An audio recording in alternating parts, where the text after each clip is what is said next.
Député, je passe la parole à Monsieur le député, Monsieur Patrick Dimier. Merci, Monsieur le Président. Nous sommes toujours à la recherche d'argent et de nouvelles recettes. Et je suis étonné qu'ici, comme à Berne, personne ne se pose la question de la création monétaire. Ce sont, chers collègues, même y compris pour la droite, des dizaines de milliards qui échappent aux finances publiques.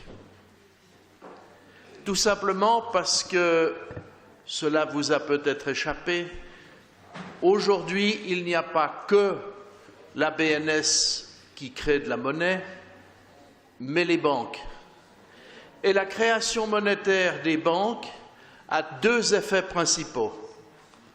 Le premier, c'est que la BNS n'encaisse pas les droits de seigneuriage sur la création de monnaie. Et le deuxième effet, c'est que sur cet argent créé par les banques, aucun impôt n'est perçu. Vous allez me dire que ça ne nous touche pas. Si, ça nous touche. Je vais prendre l'exemple genevois.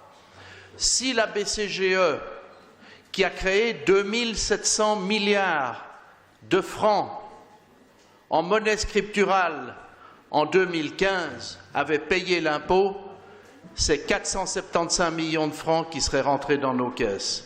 Donc nous sommes là face à un vrai sujet.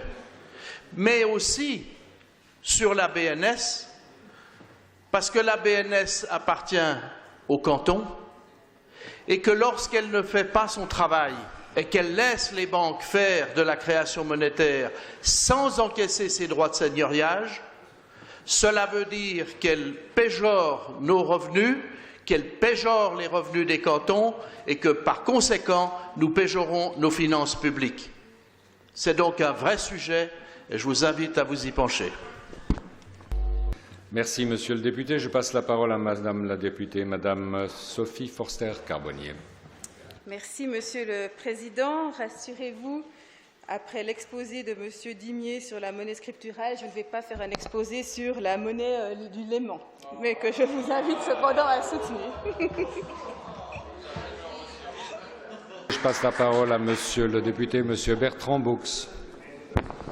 Oui, merci, Monsieur le Président. Maintenant, il faut aussi se poser la question au niveau des impôts. Probablement, il faudrait peut-être changer la façon de faire la fiscalité. Peut-être qu'on a une fiscalité qui est une fiscalité d'un autre siècle et qu'il y a peut-être, et là je rejoins sur ce qu'a dit M. Dimier, il y a peut-être une autre façon de toucher de l'argent. Et c'est vrai qu'il y a des structures qui ne payent quasiment pas d'impôts. Et là, il faudrait se réfléchir sur une autre façon de toucher de l'argent et de discuter bien avec certaines personnes qui font des transactions financières. Et là, il y a probablement aussi des impôts qui seraient très faibles, mais qui pourraient ramener beaucoup d'argent au canton de Genève. Je vous remercie. Merci, Monsieur.